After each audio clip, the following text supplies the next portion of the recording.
Hey buddies, it's Dylan. Welcome back to the channel. And with Dimension Force releasing today in OTS stores, I thought it'd be good to look at some of the best and some of the worst cards in the set. So this is top 5 and bottom 5 for Dimension Force. Now, I'm going to be sprinkling in the good and the bad throughout the video. These are not in any particular order, and if I forget a card, whether it's a good card or a bad card, please leave it in the comments down below. Anyways, let's get started. Coming in as our first top card, we've got Illegal Knight. Illegal Knight is a new addition to the adventure token package. This card bounces up to 2 cards from your opponent's side of the field, and all you have to do is give them control of Illegal Knight, which in reality isn't that bad, considering you can just activate Draco back and bounce the Illegal Knight back to your hand. A lot of people have been talking about whether or not they're actually going to play Illegal Knight in adventure token, and a lot of people are saying that it's going to be a good alternative if Wandering Griffin Rider gets banned. But we just got a ban list yesterday, and Griffin Rider's still here, so let me know if you guys are using the adventure token package, will you be throwing Illegal Knight in there? I personally will if I can get my hands on a copy. Coming in at one of the worst cards is Heroic Challenger Jarn Graper. I do not know if I said that right. Just saying. So the first issue I have with this card is it's rank 1. Now, including the new Heroic Challenger card, there are 3 level 1 Heroic Challengers, and every other one is level 4. So, I don't know, it just seems like a weird choice. Not to mention the fact that the actual effect of Jarn Graper is meant for only level 4s, so you need 2 level 1s to get out exactly a level 4, and it just seems very, very strange to me. Now, to be fair, I wouldn't be super upset with this card, other than the fact that it does require 2 level 1 warrior monsters. If it was just 2 generic level 1s, I could see some people playing this. Being able to revive a level or rank 4 warrior from the graveyard could be beneficial. Coming in at another one of the top cards is SCARECLAW Tryheart.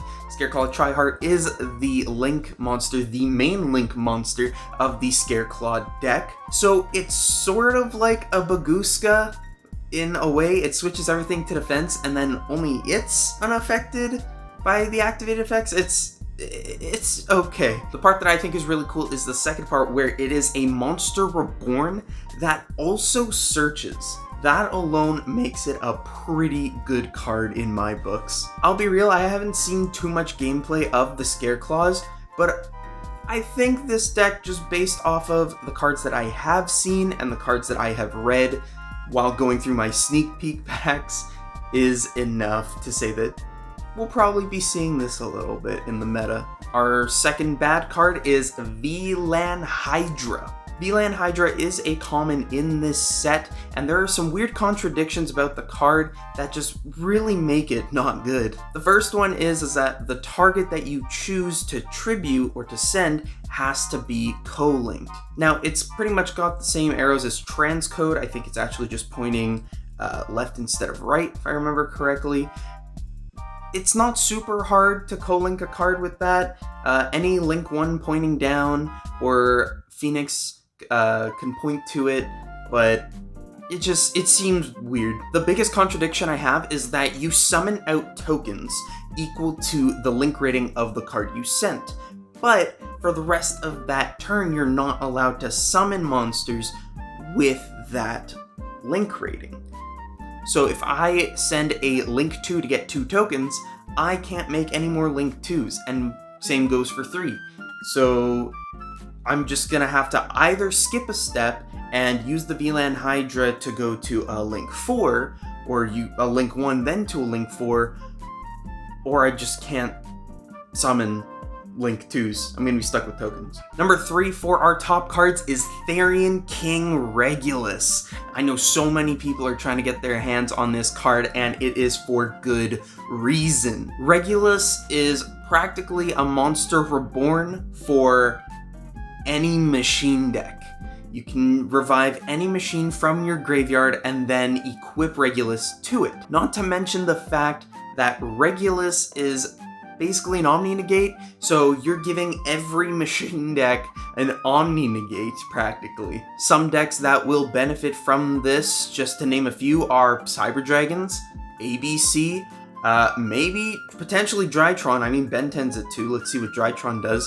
And Sky Striker. Sky Striker is definitely gonna benefit from this, no doubt.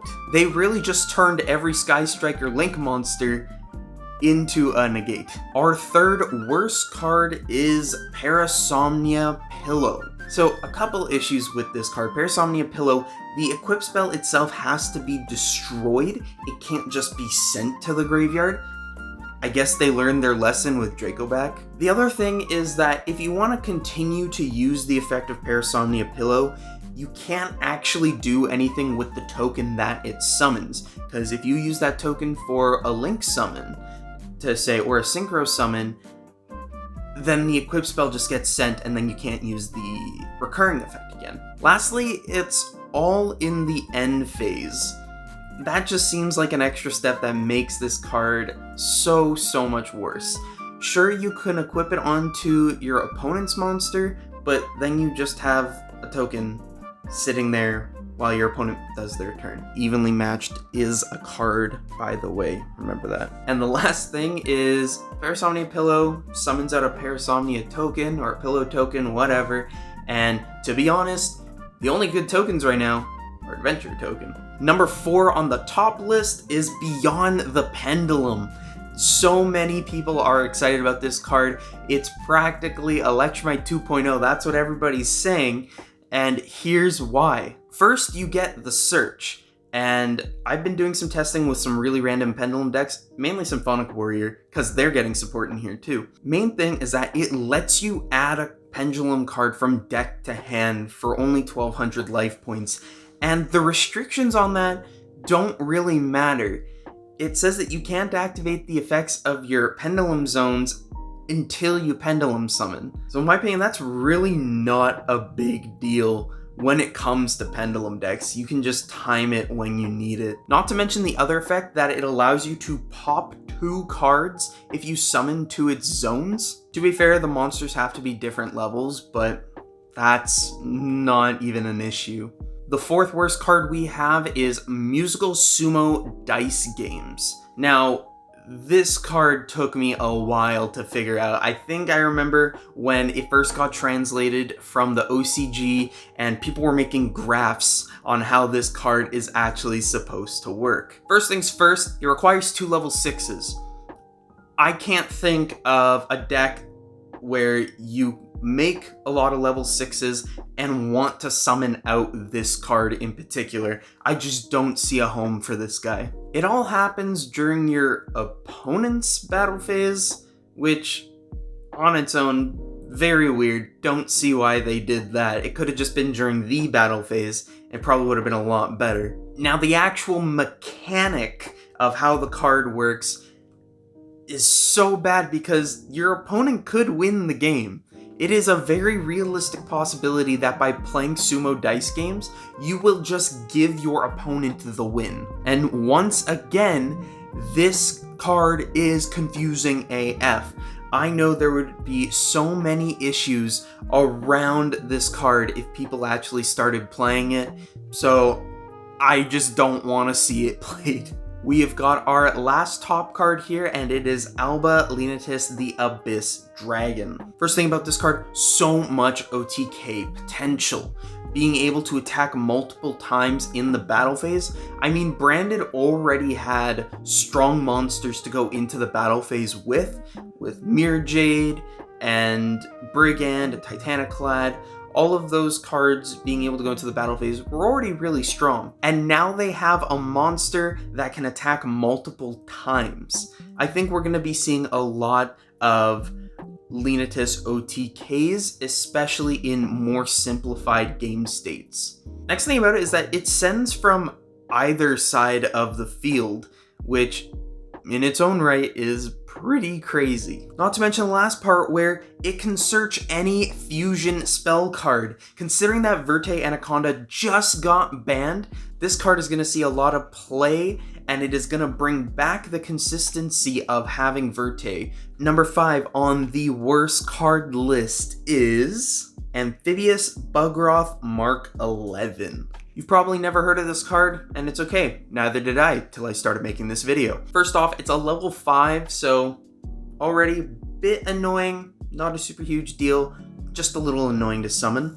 Not sure what deck you want to run this in. It's a water machine that requires Umi.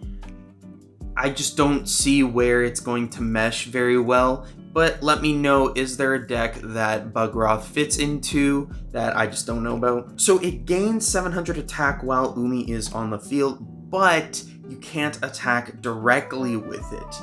And I don't know about you, but nowadays I don't really consider a 2250 beat stick all that great. Sort of just like another side note about this card feels like it was made like 10 years too late.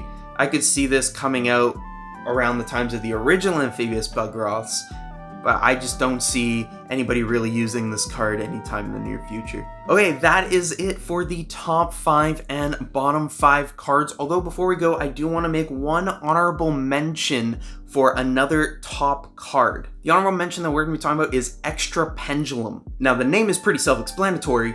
It gives you an extra Pendulum summon, which is absolutely bonkers. Pendulum summoning has widely been known as one of the most broken mechanics in Yu-Gi-Oh! And they just let them Pendulum summon again? This is a card straight out of the anime. Konami made Master Rule 5, scratch that, they made Master Rule 4 to nerf Pendulums, and I guess all other extra deck monsters at the time, because Pendulums were so powerful.